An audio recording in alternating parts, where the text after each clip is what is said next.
They talking all of this madness, talking all of this madness, talking all of this madness. They talking all of this madness, talking all of this madness, talking all of this madness. They talking all of this madness.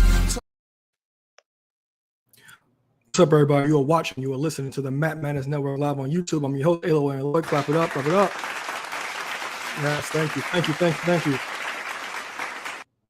I'm joined by my guy, the OTP, Eric Trembig. How you doing, baby? Doing phenomenal. How about you, my friend? All right, we've been going for about 3 weeks now. Let's get to it. So, Survivor Series was trash. We had JC Jane won the NXT Women's title. We had Maxine win the WIC title. We had Fallon win the Speed title. This isn't even a pay-per-view. Yes, so that did happen. So, Festy, what have you been up to? You know, more the same as the old. Living and loving. Did you watch drinking anything? and winking? Did you watch anything? I watched that Survivor Series, the weekly stuff. Winter is coming. I just watched AEW Dynamite. Got the first ever women's tag champions. Good match, good excitement there. All right, the Wrath Babes or whatever the hell they're calling themselves. Nothing really too much. But, you know, most of my weekly shows are on hiatus right now because of the holidays and because of the season. So I was really out of the ordinary. I've been watching, keeping up to date with some podcasts, getting ready for big matches. Last match. Did you watch John Cena on Chris Van Vliet or listen to John Cena on Chris Van Vliet? I did. Did you? Yeah, I listened to it today. I thought it was really good. I liked his perspective on things. Our truth is beautiful. Beautiful black man. I did like his perspective on things. Did it transition the best on television for the fans? No, he didn't answer. He didn't kind of answer the elephant in the room about the Rock situation. So who knows if we're going to even get anything ever out of that. Especially from him, but I did think that top tier deflecting, and at the end of the day, someone in his role, you gotta expect him to deflect. It's, you know, the show's releasing the week before his final match. Why just it's the number one complaint about wrestling fans, in my opinion. All we do is complain to an extent. Like, cool, it's always fun to speculate. You know, it's fun in 2025 to say, man, imagine if we ever did get The Rock versus Shawn Michaels, if we got this dream match, this or that. But like live and during this year, it's not his job to dwell on what they could have done. But we do have up and coming young rising star, did a little bit on YouTube before, Logan Paul, who is talking about Travis Scott and what he could have done and why he probably isn't doing it. At least that came out. Same week too, which was amazing timing. Yeah, at least that came out. That was actually something really good to get out of that because we get an answer to that. You know, we heard Travis Scott, WWE was going to end their affiliation with him, and that's a perfect reason why that actually does that actually did end. And I'm glad we kind of got that clarification on that. And did you watch Triple H on Complex? With the tour of WWE headquarters came out Survivor Series week.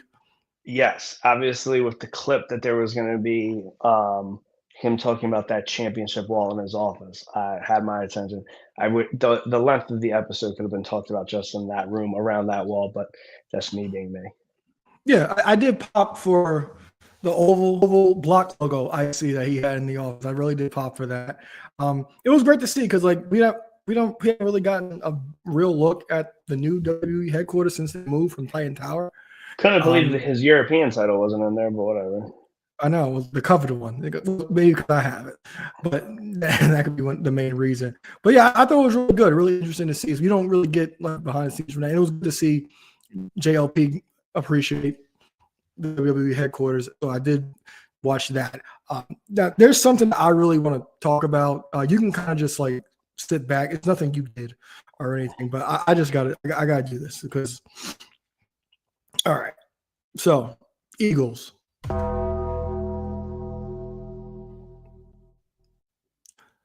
fuck was that? What are y'all doing? Honestly, like, what is going on? Like, I truly don't get this. What is going on? Y'all, Bestie, I'm a nice guy. I'm a humble person. I apologize when I'm wrong. I really do. But y'all got me fucked up if I'm gonna apologize to Cowboy fans again. Because y'all had me talking all this trash when we have 21-0, and I had to go back and to my Instagram and apologize to Cowboy fans. What is That was a bad on? look.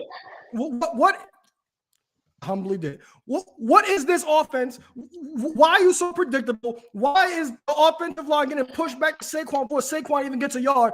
They fall into Saquon. Kirk Herbstreit is telling you what happened, and it happens exactly right when it happens. Why every time Will Shipley in the game, we know it's pass? What is going on? Nick Sirianni, what do you do? Honestly, like, what do you do? This is more and more like the OC's team every single year, because every time there's success, the OC gets hired and then they're gone. And then after that, it's trash. What is going on? Like, y'all got me fucked up. I sat there and got to watch this shit. They're going to lose to the Raiders. I'm telling you this shit right now. They're going to lose to the Raiders. I want no affiliate. Like, I'm so pissed off at this team. Like, I'm wearing a McNabb jersey. This ain't no Mitchell and Ness. I'm wearing a McNabb jersey because I don't want to even stand y'all. Jalen Hurts, I don't need to see you looking like you in an episode of Fresh Prince. I don't need Love Hurts. No, fuck that. Interceptions hurt. Losses hurt. Fumbles hurt. What is going on? It's ridiculous. It's ridiculous. I don't understand what the hell is going on with this team. I don't even want to even. I don't want to see. Did you forget interceptions hurt? I think I did say that about interception. I don't want no affiliation with this current rendition of this team at this moment in time. The only thing I don't want to see nothing about on Birds unless it's a 30-piece. And I don't want to see nothing about Kelly Green. Only Kelly that acknowledges my BFF, Kelly. Hi, Kelly. That's it. That is it. That is it. I'm so over this nonsense. Get y'all shit together. Please. Not back to wrestling. Don't need to have Aaron staying up till midnight just for that shit. Yeah, not back to wrestling. Jelly Bean 6741. Thanks for watching. Welcome to the show. Thank you. What up, Jelly Bean? All right. So, we're going to get started this. So, Mercedes Moné, while we were away, she challenged Chris Statlander for the AEW Women's World Championship, and she lost that match. And then she also had a unification match for Red Velvet, which she did win, but over the weekend at ROH Final Battle, Mercedes lost the title to Red Velvet. And post-match, she crashed out. Even crashed out backstage. An excellent crash out, by the way. I thought it was really well done. And then she was met by Layla Gray. Layla Gray challenged her to a match of Collision for the TBS Championship, and Mercedes ends up winning that match and retaining the title. Now, we've been talking about this all year about what a downfall for Mercedes would actually look like, and in the last few weeks, she's lost the big one with the AEW Women's World Championship, and she's also lost the TV title, as I just stated. So, what do you think is going to happen with Mercedes Moné at this moment in time? Like, is the downfall going to continue? Because we kept saying, how is this going to look on TV when she actually starts to lose these titles, and will she continue to spiral out of control? And the fact that she has not won the big one also has made her story really well. What do you think?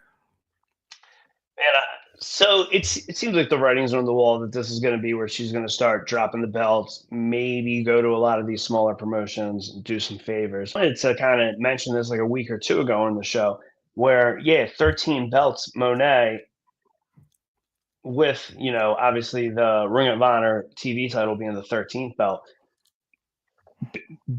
End of the day, she is a mark for belts. I felt like that was a beautiful opportunity for her to make herself 14 belts, Moné, because when she was the interim champion, and then when she unified became undisputed TV champion, she should have took Red Velvet's red strap belt and had both. And then I was like, all right, I felt like this was something fishy and was going to be the start of it, because it's like she's running around, she's still got the the Owen, which she's that champion, but that's not something she's going to defend. So why not have two versions of another belt just to help rank it up? So I do think this is going to be the beginning of her doing some favors, eventually dropping pretty much everything up until I'm guessing the TBS title will be the last one she drops, unless she drops the TBS, and then I think it'll be beautiful for indie wrestling if she goes around, drops 6 to 10 of these belts that unfortunately don't have like huge meanings. But if she were to like drop the TBS title first, I would anticipate she's just going to vacate all those belts and then they'll figure out. But if she's going to go around, do favors, and make stars out of half a dozen people, great for her and great for the industry. Yeah, so I kind of like the idea of her like crashing out and losing everything, but then finally winning the big one, because we talked about this the entire time. It's like, okay, like all the belts thing has been overdone for the last 10 years by pretty much everybody. She's pretty much the one, her and probably Austin Aries were the only ones that actually kind of like brought these things to television. But she's Oh the one my who God, you can't say Austin did it better than Kenny. No, I'm not saying that. Well, I was about to say, I don't even remember what belts Austin Aries had. No, the Kenny thing kind of flew over my head. Yeah. Kenny Omega did it as well. But yeah, the whole and don't get me wrong, like whether she goes on and starts dropping these belts now or does it for months, I think her going around being a belt collector was the best thing for her Mercedes persona and character, because I think any Mercedes / Sasha haters, especially when like she went and like she left WWE, I think it took a little while for them, and like you even said, like for her to find her character. But those people who were like, they were just hating and hating, and then all of a sudden, like she's out there giving banger and banger, and then it's like, oh, okay, this like, yeah, she still got it. She's really still all that. She's really still one of the best women's wrestlers now and of all time. So I don't think it's I don't know how many times we've seen someone with one belt and we're like, all right, just get it off them. They're doing nothing with it. And I think her with all these belts has been great for her character. Yeah. And this scene, the crash out, I think is worth it. And the downfall is going to be the perfect way for her to probably finally like kind of like pick herself back up by winning the AEW Women's World Championship. That's the main thing that somewhat she make the argument that started it all of her downfall, was losing that match again for the AEW Women's World title, and that she has yet to be able to obtain it. So I'm looking forward to what happens with Mercedes Moné in 2026, because she's had a great year, and we talked about it through the entire year. She's completely redeemed herself from what we got from her in her first year in AEW. So salute to Mercedes for that. Now, going to the WWE side, the rumors are running heavy, and it is also confirmed that Bron Breakker will be challenging CM Punk for the heavyweight championship of the world in the first Raw of 2026. Netflix anniversary. Yep. And also that the rumors also going around that Bron's going to be positioned to become the face of Raw / WWE. And allegedly he's supposed to defeat CM Punk or whoever the heavyweight champion of the world is at WrestleMania. And eventually down the road have a match with Roman Reigns, and that'll be somewhat the passing of the torch to Bron Breakker. Now, Bron Breakker, he's had a really good year. Former Intercontinental Championship run was amazing. And I know we're both big fans of Bron Breakker, but do you think he's ready to become the next guy? Hell yeah. I think it's like very, very equivalent to Orton in Evolution / even a little more ahead of it. I think he's just like his family. But like obviously like right now, 2020, 2016, 2010, Orton could go out there and cut a great promo. In Orton's early part of his career, he was not great on the mic. He wasn't composed. And like Bron's being Bron is part of his gimmick. He's not going to be out there cutting a Cena-esque promo. He's not going to be, what do you want to talk about? But he's got the look. He's fun. He's been a heel his whole time on the main roster. But like the guy gets insane cheers. So he can play either role. Again, the look, he can perform. He's not bad in the ring. There's very little bad about him, and it's only good. And the the world is in his hands. I'm here for it. Looking forward to his first world title reign coming 2026. Yeah, well, Braun Breaker, they're revving it up right now, and you can easily tell that. With Seth Rollins out, you know that this was actually sped up. You can clearly tell that, and they're doing a real good job right now, like position. Like he's taking the forefront and part of the vision, being the focal point of that group, and being a marquee. And I'm super excited. I've been a big fan of Braun Breaker, and we'll talk about this in a second. But the changing of the guard has to happen, and we have to build these new stars, because even like if you look at the WrestleMania poster, when it comes to all the guys, all those guys are over 40 years old, pretty much. And the hardest thing to do with wrestling, all these fans they can also relate, is the transition period, because the transition period between generations is not the easiest thing to take. And everybody's not going to be so accepting of the new people as a lot of people were in our age group when it came to when Rock and Austin left. People didn't like Batista, people didn't like Randy Orton and things like that. And after they were out. So the transition period right now is important. And I believe Braun Breaker can be a top guy. My only thing is with him is I wish it was for the WWE Championship, because in a way, you'll see where I'm going with this.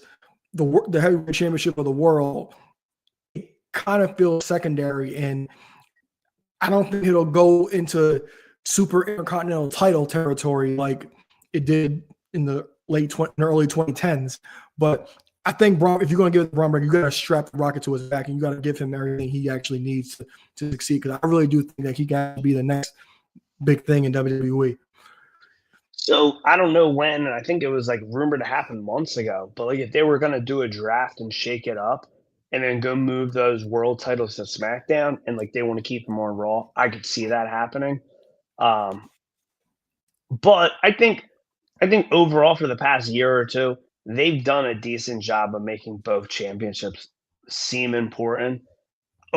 And I may be wrong, but I would say they've done a good job with the heavyweight title, trying to keep it as important as the WWE Championship, where clearly now maybe in the Ruthless Aggression time, especially with Triple H held it, like it was time that like, all right, cool, it seems important. But from my point of view, as a championship mark, as a wrestling fan, you always look at it like the WWE title is more important than the World Heavyweight title. But at the end of the day, especially if he's going to be facing someone like CM Punk, who is like uber babyface, nostalgia, the name value, everything there, if he's dethroning a guy like him to become World Heavyweight Champion, I mean, you really can't ask for much more. Yeah, so we're going to go to the guy who's in charge of putting Braun Breaker in position and everybody in position, and that is your number one. Homage. So, again, as always, after Survivor Series, the internet is coming for Triple H again. And they're coming for him every week. and his booking and his decisions. So, with that being said, do you think it? Well, actually, before I say this, like we already know that during the Vince era, we knew how formulaic everybody is and how everybody does things, especially when it came to Vince and Triple H did his thing to NXT. So we knew what to expect from both brands. Now, with Triple H taking over the main roster for the last couple of years, I think this has probably been the worst year at a time. We have gotten big moments, but I think as a collective, this has been the worst year if I had to rank all the years under the Triple H umbrella. So do you think it's time for Triple H to change his formula and change the game a bit? No, because if this is his worst year, so we went through everything he did for us in the pandemic and after, and the beautiful 2013 and 2022 was fire, and 2024 was amazing, one of the greatest wrestling years of all time. And if 2025 is a bad wrestling year, awesome, because I got back into wrestling in 2011, and this is better than 2011. and I was watching in 2012, and 2025 was better than 2012, and it was better than 2014, and it was better than 2015. And yeah, like cool, like some stuff's predictable, but at the end of the day, it's not like growing up 30 years with Vince and you know what's going to happen every single week. So, I mean, there's still some surprise element to me, and I don't turn on wrestling just to fucking complain. So it's not offending me. Um, I like the GMs he has on both shows. I'm entertained by the in between segments backstage. And look, Survivor Series wasn't what it was the past 3 years. I didn't think it overall sucked. I mean, I think overall I was sports entertained by it. I thought the finish of the men's match was very flat. I love the Intercontinental Championship match. The women's championship, yeah, obviously very skippable. The women's War Games match, I was entertained. It wasn't blood and guts, but it was a good match. So yeah, I'm probably gonna be the last person trying to crucify Triple H for what he's done booking wise so far. So when it comes to Triple H booking, like you can see where he kind of has like a hard time. You can clearly see the discrepancies in the way he books things. And now I will say that there are a lot of things I do like that he does. I like the fact that he makes Raws and SmackDowns feel special. Like they don't feel like just all right. I don't like there's just some random stuff happening. He builds like big matches to it. One thing I don't want to say I do like the smaller pay-per-view cards. I do think he can kind of extend that a little bit, maybe another match or two, because I think a lot of times these pay-per-views, like they have these really long matches, and I think you can actually there's other things that you can actually put on these pay-per-views that deserve to be on a higher level than actually on a Raw or SmackDown. And the one thing that I really think that he really needs to do, and I don't knock them for doing it because this is just business 101, and it's limit the bloodline stuff. You know, like when you need something, and this is about the formula thing. We talked about this with how Survivor Series has become pretty much dated as an event. And for the last few years, like, all right, we go to Bloodlines teaming up. We know that's going to happen. We're going to get some iteration of that. And then throughout the year, Roman Reigns, like the one thing that I'm getting aggravated about is like the way the returns are handled. You know, it's the same thing. Roman Reigns comes out for the big 4 pay-per-views and whatever, so on and so forth. Those are the things that I think are the biggest flaws. And of course, I've been critical of how he books the women, but I see where he does have a hard time at times with actually juggling all this stuff.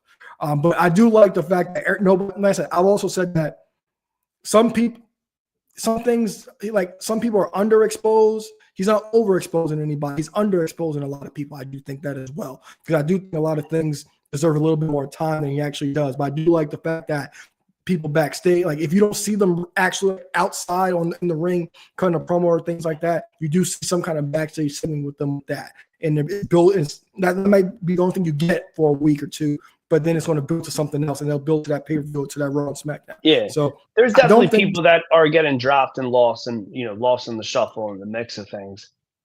However, his father-in-law did that so many times. Oh yeah, absolutely. And like I said, like when Triple H first took over, we knew exactly who was going to be out here. We knew all the Vince dance gimmicks and all the goofiness was actually going to be gone and things like that. But I do enjoy Triple H product, but as I know it's a flawed product, but it's a lot better than in my opinion, than what we were actually getting when we had Vince around. Yeah, it can't be perfect all the damn time. I mean, it's like the damn Eagles. You're going to have a game you're going to love, and then you're going to have a game you're fucking embarrassed to be a fan. You're going to have a year where 2020, last year, wrestling pretty damn cool again. Then this year, the hell are they doing? But, some weeks they get it. Sometimes they don't. I mean, they're doing a good job making a lot of these mid-card titles, I would say, over the past couple months, making them important. Chelsea Green having the U.S. title again makes it more important. Becky Lynch might not be the IC champion, but all the stuff she does on social media, everything the New Day does, taunting Adam Pearce and Nick Aldis, what they do. Adam Pearce, honestly, I haven't. All right. So Triple H has had WWE for how many years? What would we call it? 2 years, 4 years, 5 years? About three and a half. So at least 3.5. So I'm gonna say this is definitely pre-COVID. I probably did this in 2018, maybe 16, 2019 at least. I don't follow WWE on social media. I follow a million wrestling accounts. Instagram, I don't follow WWE. If I like, there was so much crap. I think I saw that page was posting. Slash, I just I was probably disenchanted with the product to an extent. But if it's like, all right, cool, it's 8 a.m. Monday, or it's 1 p.m. or crap, Raw's on tonight. Am I gonna watch it? I go to Adam Pearce's page. Sometimes on Sunday too, he'll post a hype clip about it, and he'll make a joke, and he'll say something about love somebody today, and he'll read a text message from Becky, and I'm like, what Adam Pearce is doing on his personal social media gets me more interested in Raw than anything WWE's social media account's going to do. Oh, and you did mention the women's title match at Survivor Series. Nikki Bella. Lord have mercy. Lord have mercy, but go the fuck home. Touche. All right, so also at Survivor Series, in the men's War Games match, we had a masked man, caught CM Punk, Cody Rhodes, and it was Danhausen. Cost his team the War Games match. And the internet, as always, they had goofy, like, oh my God, I know, I could tell by his body size. Oh my God, look at his eye. I could tell by the miles per hour he went up the steps. Yeah, it's going to be, it's this person. Like, no, look, man, that person is going to be whoever until they decide who it actually is going to be. And people are like, oh my God, it's Chris Jericho. Could it be Chris Jericho? But could it be Chris Jericho? Sure, but his ass is not doing no damn curb stomps. He is not. I could. All right, hold on. I could see him doing a curb stomp. I don't see him climbing up the cage that gracefully. Like I said, it could be anybody at this point. But when they could be James Ellsworth. Could be. But we have some time to. Could be, but we have some time to find out who it is. And could be Donovan Lloyd. By his program, guys. So we have some time to figure out who it could be. Everybody's been speculating. The speculation has been it's been Austin Theory because he was supposed to be in this match allegedly. And in my opinion, I think that would be flat, especially for how drawn out it actually is.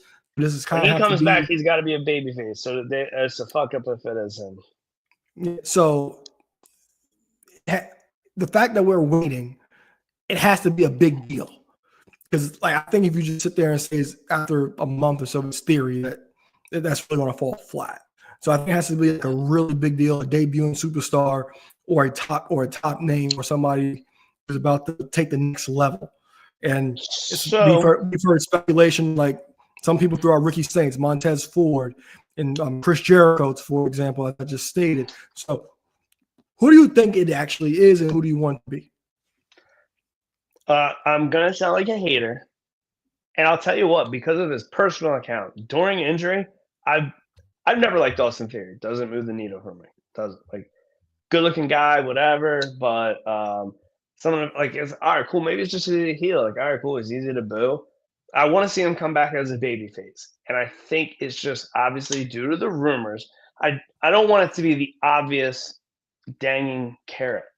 I don't want it. Because it's not him, I'm happy. The idea of it being Jericho, I think is fucking awesome. Those two young Brons, Logan and Jericho, what the hell? Inner Circle me now. Imagine him calling it that.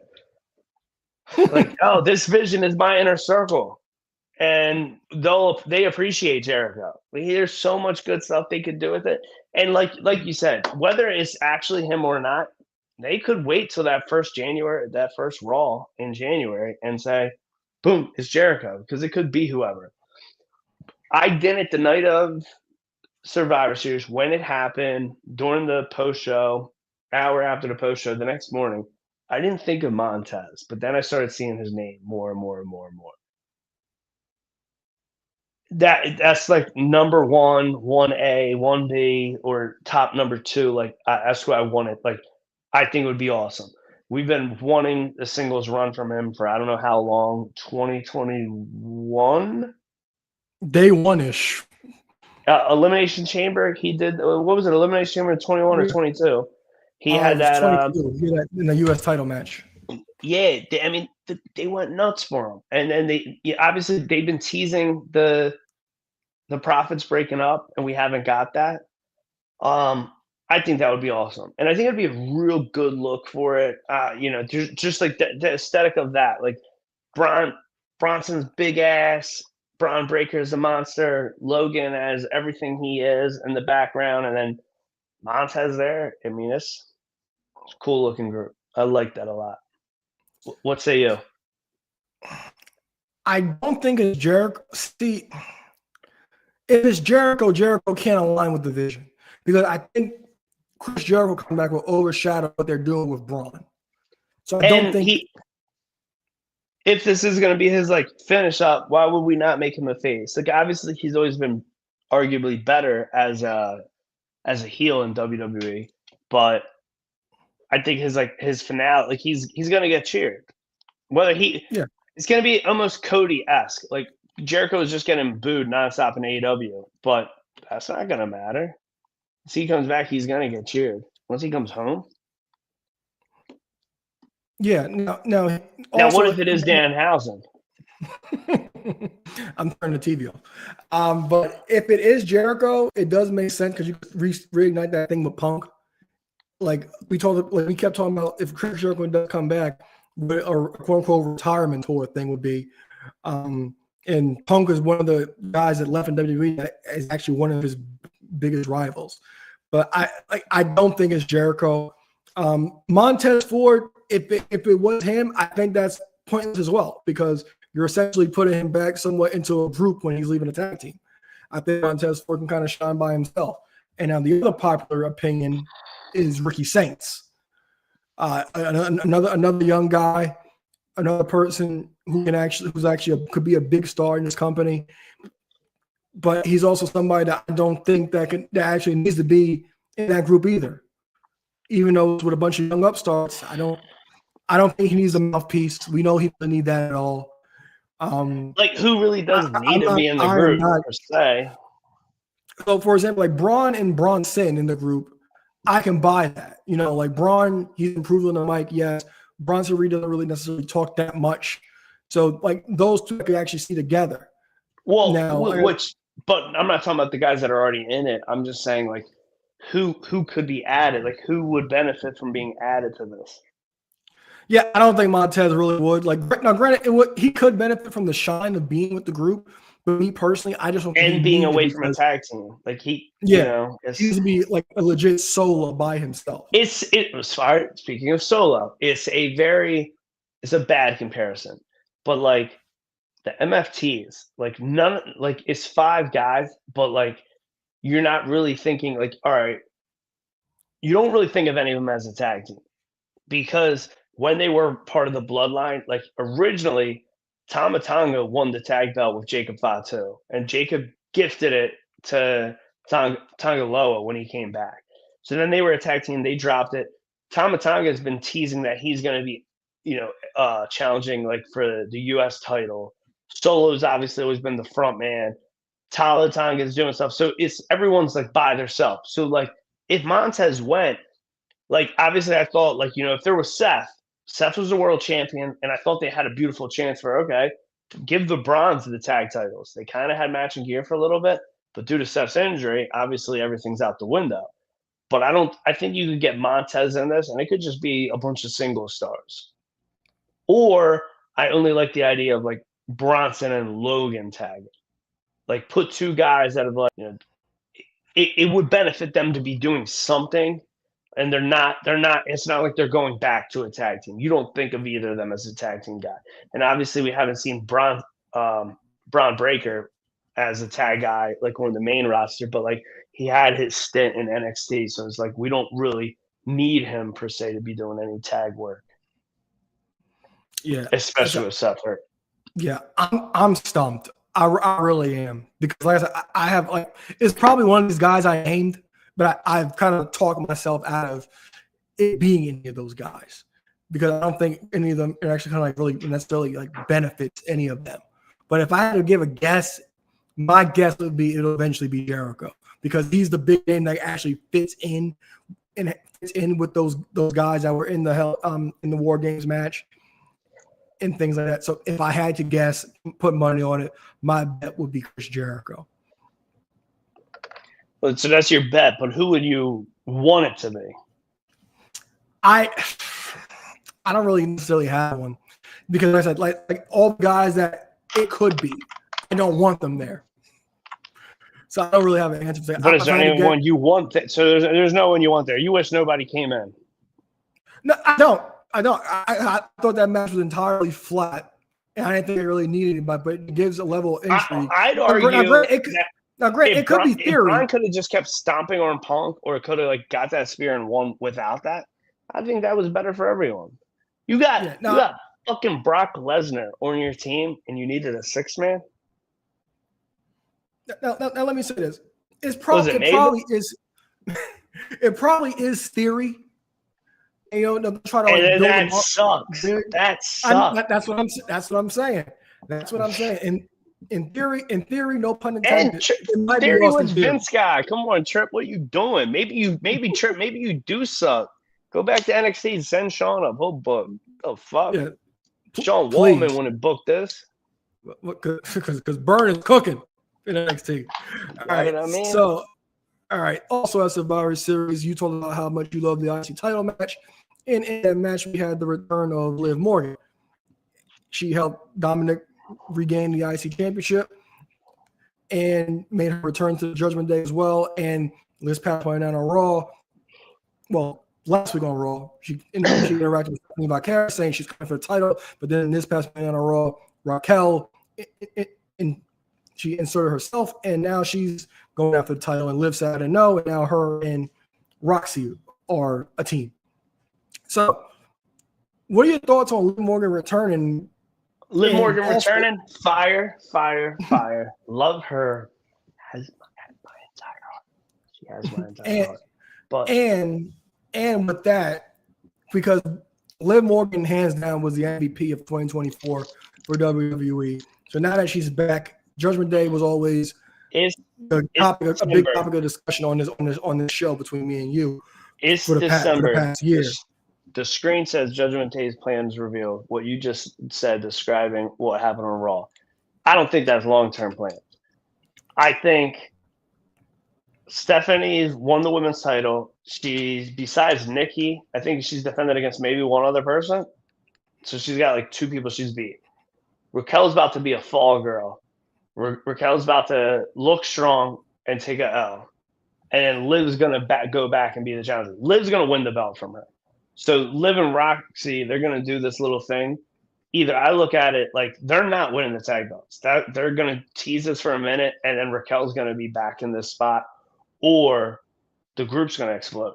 Liv and Roxy, no, I don't see this going nowhere. All right. So Judgment Day with Liv Morgan and Dom, especially when their popularity has risen, they've been like the topic of the show. I know me and you have always enjoyed talking about them pretty much on every episode.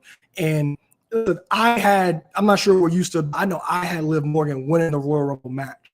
Now, when I saw her interact with Stephanie Vaquera last week, I was like, oh, well, they're throwing this in there. But now this week on Raw, when Raquel entered herself, it's like, oh, okay, I didn't know, because Raquel was always Liv's backup. But now Raquel is taking a step forward and actually wants to challenge for the title. And Liv's taking a step back and teaming with Roxy. So things changed while Liv was gone. That's a good storyline right there when it comes to the Judgment Day right there in itself. And the whole thing with Liv and Roxy, because it's like Roxy was kind of like flirting with Dom a little bit, and the interaction with Dom and things like that. That adds another layer to this. And then Roxy got the victory on Roman and Lyra with help from Liv. Like I said, they'll probably tag team thing up to the Royal Rumble, but I do think Liv eventually does win the Royal Rumble match and challenge for the title at WrestleMania. And we talked about this too. I think at the end of this, Liv and Dom are going to be the biggest baby faces in the company. What do you think about that? I definitely. I mean, Dom is just more over every week. You think of the heat he had, the boos he used to get, and just look at now when nothing's changed about his character. He's one of the most over guys in the company. Yeah, absolutely. And him and Liv easily could step away, leave those other four in the dust. The worst men's tag team champions of all time, Finn Balor and JD, leave them in the dust, and Raquel and Roxy, the hard R's, they put them together and leave those four.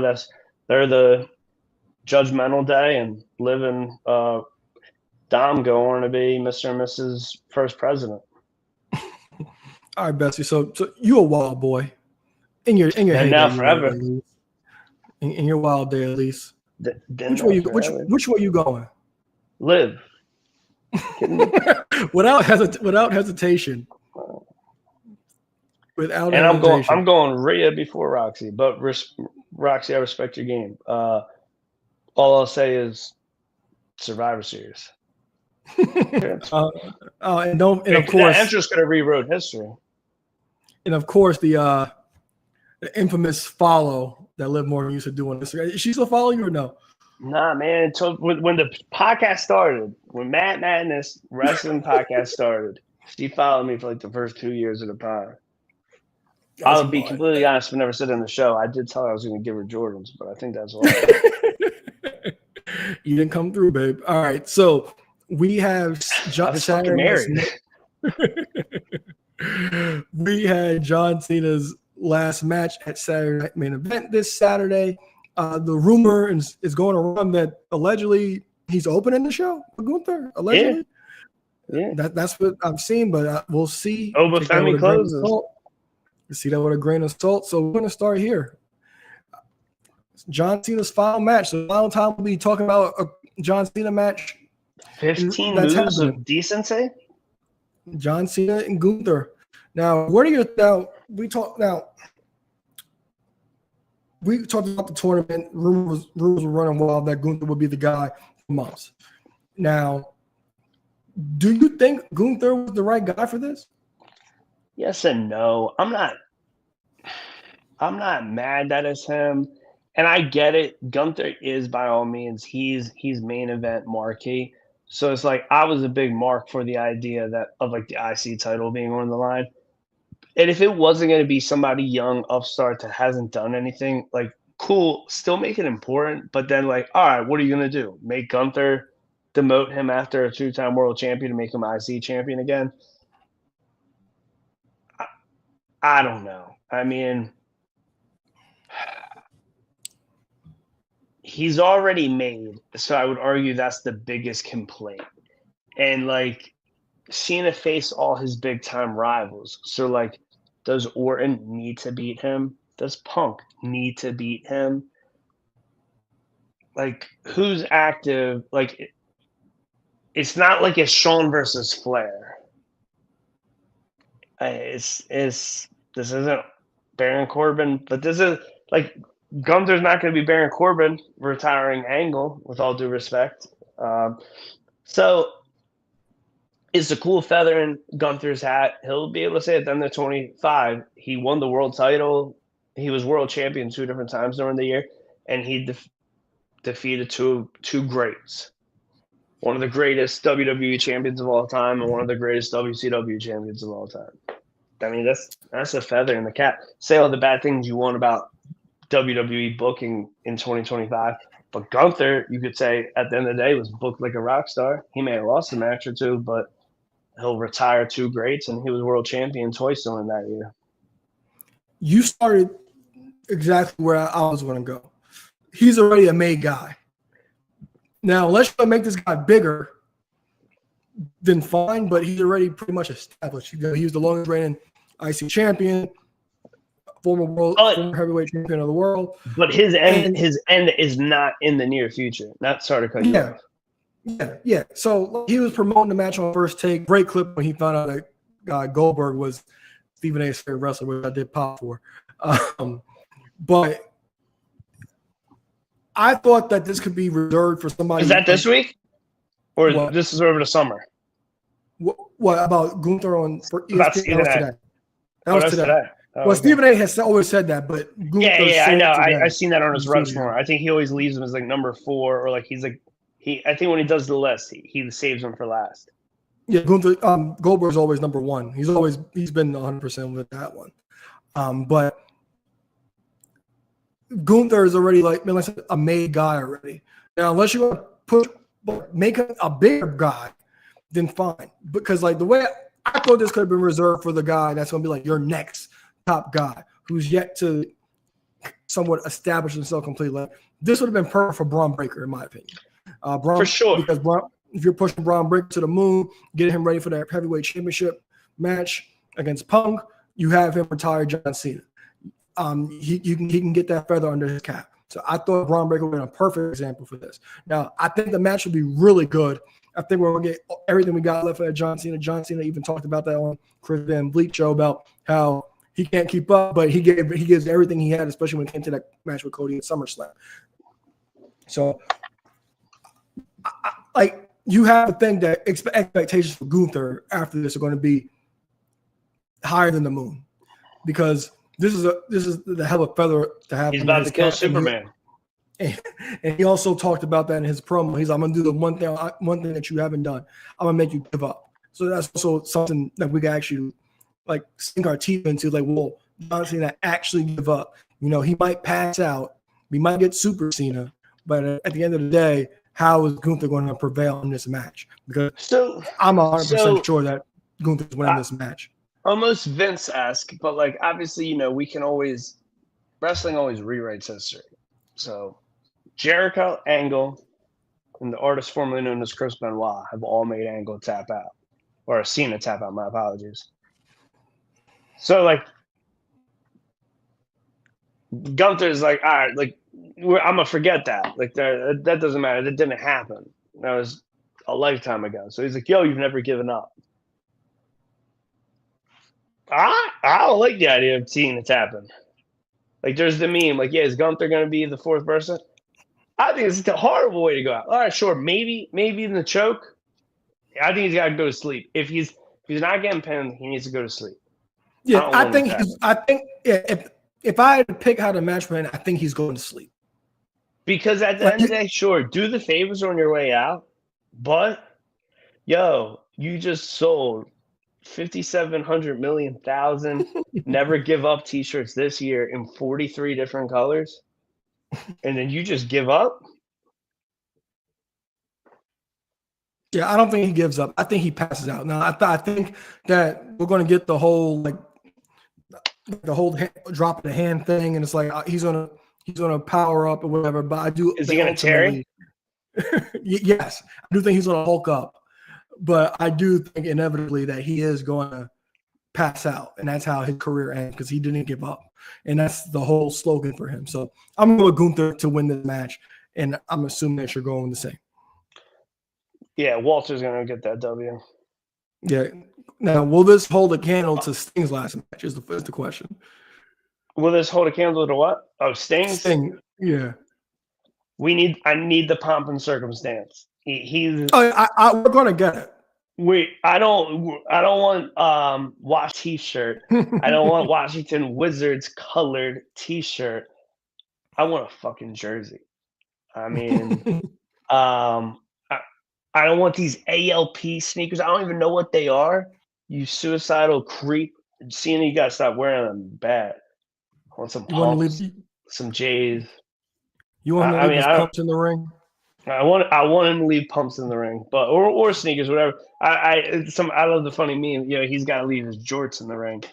I like the idea. Somebody said, because it's Saturday night's main event a year later.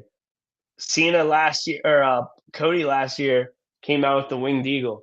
What if he comes out with the spinner? True. That'd be a nice touch. On this show of all shows. It really amazing how we started. All the hate. Now we love you. All right. So interested in seeing, because John Cena wanted to make this. Remember the John Cena swear jar to buy a spinner belt? Yes. And it never got bought. Shout out to Prep. He got the belt. 2020. He does, not from the jar. But a match I'm looking forward to a lot, and John Cena specifically said he wanted to kind of showcase some talents from NXT, and that is Cody Raheem Rhodes taking on the new NXT champion, Obafemi. Rare And era John being a Cena, multi-time world NXT champion. yeah, and John Cena Should have talked been about Obafemi versus Cena for the record, but let's keep going. that's a good one too. I'm not mad about that. I do like that. Now, Cena talked about Saturday Night's Main Event having exhibition matches, and it's good to have that sometimes, especially with a couple one-offs from different shows. So it's good to have that. And I know Cody's going to win, but do you think there's a world where Obafemi wins this match? I think Obafemi is going to win. Because the people that they picked, listen, the people that they picked for these matches, I know pretty much these are like the next ones up for them. We love Bailey. I love Bailey. I'm gonna run through the other matches. There's only 2 other matches. Respectfully, the tag titles aren't on the line. Cool. Like, can the young 21-year-old guys beat up AJ Styles and Dragon Lee? I could give a damn. That match is going to be entertaining. I love Bailey so much. Maybe more than I love Liv. But she's going to do the favors to Soul. Good for Soul. Poor Soul. She was a double champion, loses both without getting pinned, but now she's about to, go over on big booty Bailey. So awesome. The NXT. This is what the cool thing about the exhibition. The NXT title and the WWE Championship are not on the line. Obafemi is going to beat Cody, and that is going to be the biggest thing. Like, if you think about how there's going to be outside of WrestleMania, this is going to be one of the biggest like casual fan watching shows ever, and people are going to be like, "Yo, who the fuck is this monster that just beat the WWE champion?" It's going to be a good match. I think Oba's going to win. And we're all going to be thinking, what the hell's next for him? Because I'm thinking Cody's dropping the belt to Drew finally. Because if not, like, they're still feuding. Like, how's this feud going to go on and on and on? And he never drops. He's got to drop it, I would assume. But, dude, and I was not day one on Oba. I was like halfway through his North American title reign for me. Like, and then shout out to O'Shea Jackson, his podcast. Obafemi's been on there twice. That also helped me become. He was talking to me. He talked to you a couple times in the streets. All right, so I'm gonna pick Obafemi just for the hell of it, because if there's a time remember I started to put somebody over, it's Obafemi. So I'm gonna go Obafemi to win this match. Now, you talked about it just a second ago. Bailey wants to take on Soul Ruka in a women's showcase match. Now, you talked about this just a second ago. This looks like me playing in a crayon box. What kind of friend loses both your titles? Get the fuck out of here. Now, the kiss made up on NXT this past week. Now, give me your thoughts. We've talked about Soul Ruka in passing, but not too in depth. What do you think about Soul Ruka? I'm more of a fan of her more and more. Like, when she started, like, I was like, cool, like it's a cool finishing move, but I don't know. There was a Busted Open After Dark after she won the North American title, and her and Bully were talking, and I could tell this might not have been her thing when she was young. This may not have been like, all right, cool, this is what I want to be. But I saw some passion in that interview, and I was like, all right, cool, maybe there's something there. I should pay more attention to her. Then when I saw her bouncing around with the 2 belts, and I thought over, obviously I think the X deal ended with the speed title or whatever, but like I thought she was the first person that on TV that ever showed the speed title. And I was like, oh, okay, cool. So she keeps showing it and she was talking it, and I'm just like, yo, this chick's running around with 2 belts for a while. So I'm a fan. I felt bad about the injury and whatever happened, but I think the world of her and up next for her. But this is my crayon box right here. Yeah, I'm looking forward to this match. They picked the perfect person to put her in there with. So I'm really looking forward to the match.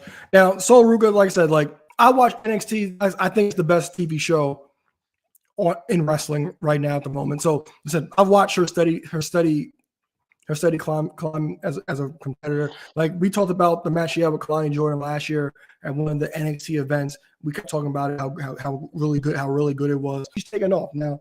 Like you talked about the speed title, when the X deal show ended, that she started bringing it on TV for the first time, and actually, it was actually acknowledged for the first time really on TV, like shown. But I really do like Sol Ruka. I think she's like one of the next ones up, as I stated, when it came to Obafemi and Javon Evans and Leon Slater, who they're laying the red carpet out for right now. But I do think I'm not sure if Sol's going to win this match, because Zarya is supposed to be here, because Sol did invite Zarya to the match, SRS main event. I'm not sure if Lyra's going to be ringside with Bayley, but because my Bayley don't need no more damn L's. But if it's an even level playing field, I'm gonna pick Sol to win this match. Yeah, I mean, in a weird way, I don't know if it does anyone really favors, but definitely Vince wanted to do it. But in a weird way, like I could see all the NXT talent getting W's. And if I'm wrong, then Sol's the only one that gets a W. Well, this next match, you talked about,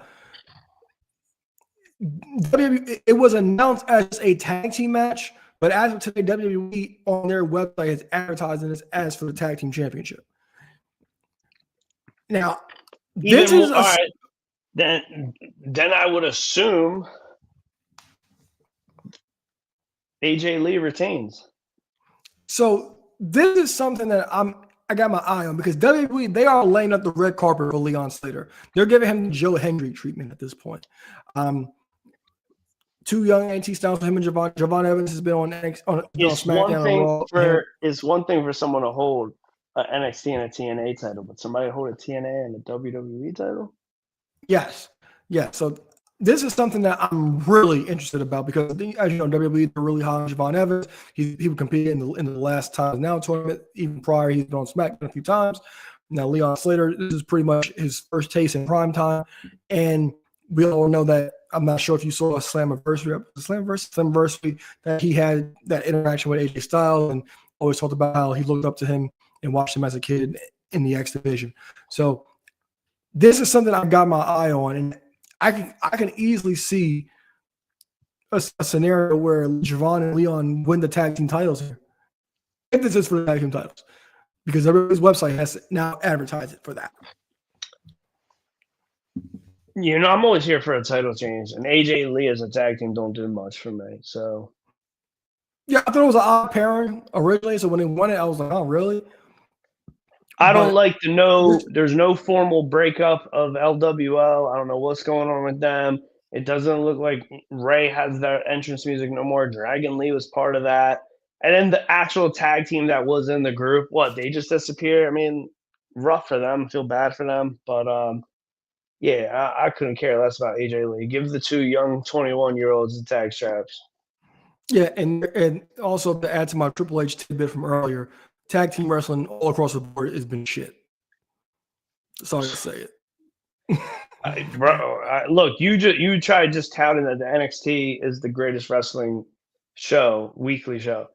I couldn't tell you the last time the NXT Tag Championships mattered. It's been a long time since tag team titles have mattered in any company for the most part. Look, all right, I'm gonna say yes. They Raw's been doing dog shit. SmackDown, you don't see them. AEW, I'd say, thank God they're back on FTR right now. That should save them. But NXT, those things are beyond forgotten. I'd argue the last time they were memorable was Bron Breakker and Baron Corbin. The Wolf Dogs, they were fun. They were awesome. They were really fun. They were really fun. But yeah, we've gotten some good tag team championship matches, like that TLC match from WrestleMania SmackDown with the Street Profits, awesome. The TLC match from SummerSlam, awesome. We're gonna have a couple to talk about, because those are both match of the year contenders, in my opinion. We'll see if I make the top 5, but definitely excellent matches. Go ahead. Speaking of tag teams, speaking of Austin Theory, speaking of the Eagles, Speaking of podcasts and speaking of what we've watched, listened to lately, Chris Van Vliet, have you listened to Grayson Waller on there? No. Look, he's a heel. He's running with the New Day. I can't wait for him to be a babyface. He might be my new favorite wrestler. His podcast with him, look, he's the man. He's the man. That's all I'm going to say. He's the man. I've always heard good things about him. He's the man. He's the man. I'll have to give from that time they did the international press show, and he sized up the cameraman with LA Knight. I was like, all right, cool. Then his Eagles fandom, all right, cool. But yeah, he's the man. He loves what he does, and he deserves more. I wish it was him underneath the thing. Anything else for me? Nope. All right, guys. So that's it for the show. Make sure to turn your post notifications, like, thumbs up, and leave some comments. Anything for the algorithm. Ringside Collectibles, code MN to save 10% off your order. So I'm Aloy Lloyd. That's X2 Flyer Extra and Mickey, and we will see you guys soon. Got him now, put him down right now, hit him with the palm handle. Tuning up the band, y'all don't understand. Fist of Superman, it's a summer slam. Here we go again. Fans marking man, I hate my balls. Shut the Vince McMahon, it ain't safe to land off the cell. Fans love it, ain't hard to tell. Talking madness, awesome. Well, what I'm cooking, man, y'all off the smell.